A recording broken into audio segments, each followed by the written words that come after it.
Oh, a topic that's near and dear to my heart that we've covered here over the years, taxation.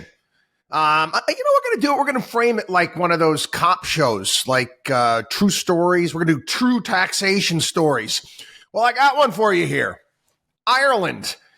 Again, I can go back to this is taking me back to the Obama years where, American companies were ridiculed.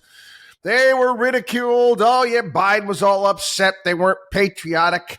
Where all these American businesses were conducting what is known as tax inversions. Now, what's a tax inversion?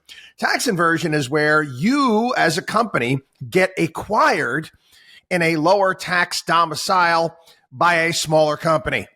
And it happened a lot during the Obama years because guess what? Corporate taxes are too damn high. And that's the reality. And that's what will happen. Money will flow. Businesses will flow. We watch it happen here in the United States. And people say, oh, this is unpatriotic of these companies. No. Okay. The CEO of these companies is doing the right thing by their shareholders, saving the companies millions upon millions of dollars. And in turn, their customers millions and millions of dollars by moving to a lower tax place, whether it be Ireland or wherever it may be. And today in the Wall Street Journal, talks about Ireland. Ireland's economy last year grew by 12.5%. 12.5%. Now, we were making fun of Janet Yellen here and Joe Biden, and they're getting together with all these countries talking about this global minimum tax. And we laughed at them here on the program. Ha! Right. Sure. Yeah. Oh, sure. All these countries here. They were sure. Yeah, we're going to sign on to that. No. We don't like growing at 12%. Whatever you want, Janet. And I knew that it would never get passed. And I knew that all of these countries wouldn't sign on to it. Janet Yellen, following along with the Biden administration, again, they come up with these neat little phrases. It's a race to the bottom. We got to stop this race to the bottom. Now, anybody that actually can think with any sort of intelligence whatsoever would recognize that isn't it a good thing to lower taxes for people? Maybe it's my philosophy. Again, if you're a left winger, you believe that all money, everything that is built and created is yours. And it's yours to distribute to everybody. But in my frame of thinking is that, you know what, I'd rather have people actually work for it, keep what they've worked for. A global race to the bottom? Fantastic as far as I'm concerned. Yeah, Ireland, and I quote, is swimming in money. Lower tax rates can result in faster growth and higher revenue. Yeah. What else is new?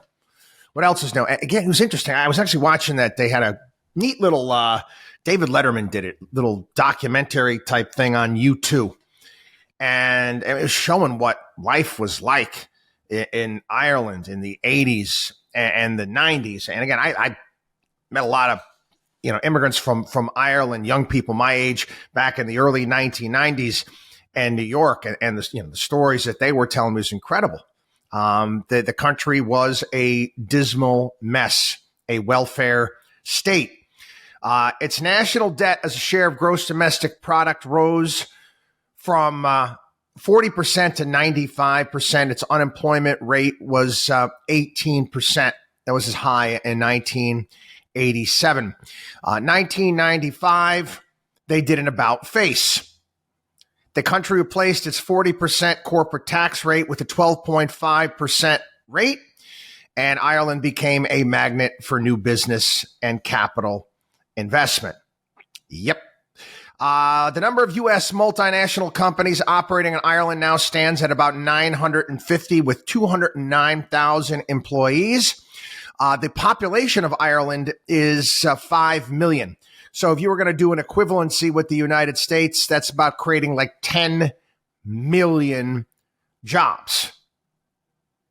Again, you got the Biden administration right now that wants to hike the U.S. corporate tax rate from right now it's 21% to between 25 and 30%, as well as higher rates on capital gains, dividends, income, you name it. Do you think that is going to be great for the country?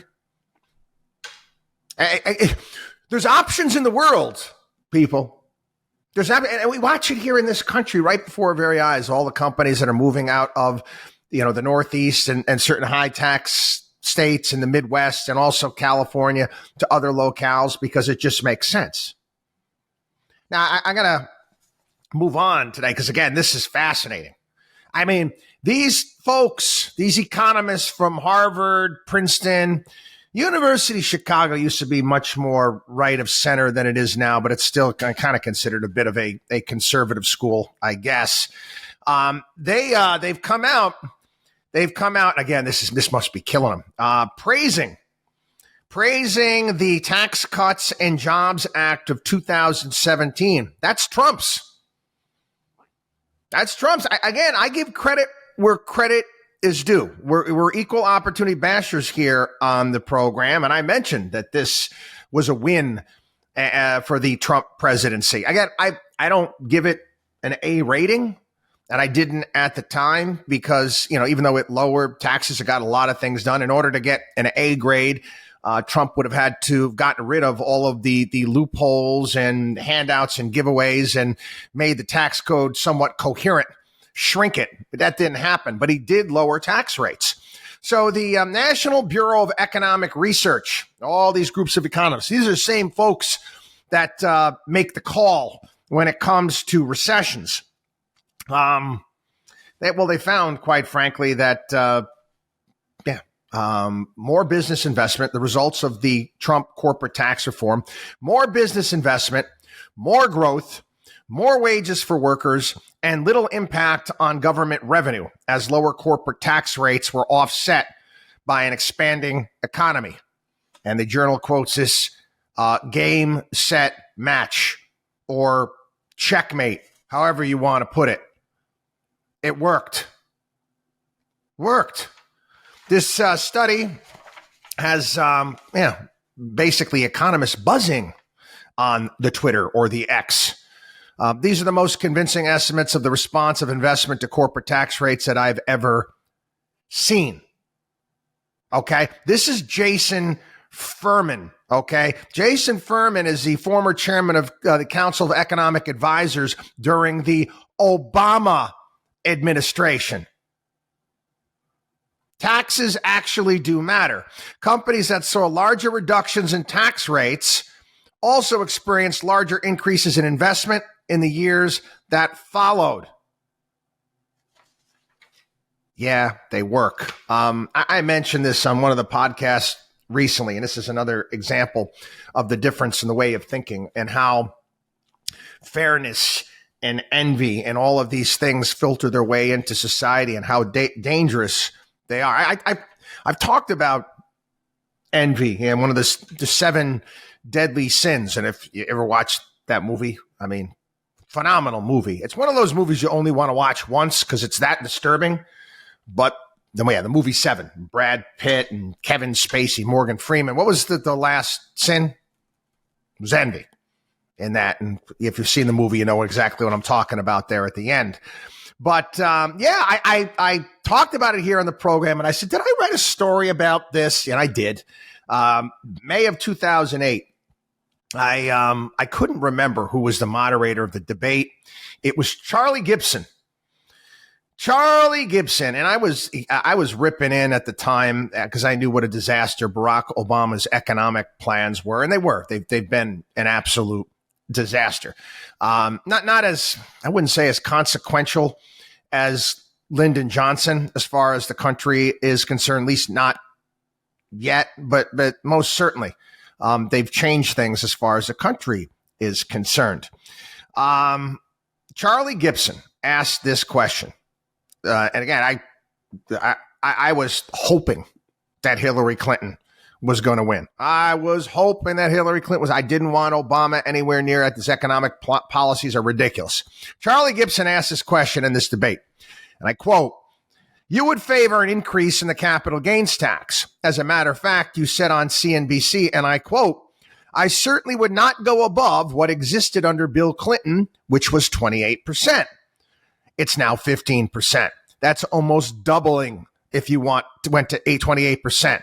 But actually, Bill Clinton in 1997 signed legislation that dropped the capital gains tax to 20%. Obama's response? Right. And George Bush has taken it down to 15%. Obama? Right. Charlie Gibson. And in each instance, when the rate dropped, revenues from the tax increased. Okay, people of the understand this. Revenue, is that what you want? Hey, you guys, you're all into collecting more taxes. They dropped the tax rate and revenues went up. Government took in more money. And in the 1980s, when the tax was increased to 28%, the revenues went down. So why raise it at all? Especially given the fact that 100 million people in this country own stock and would be affected.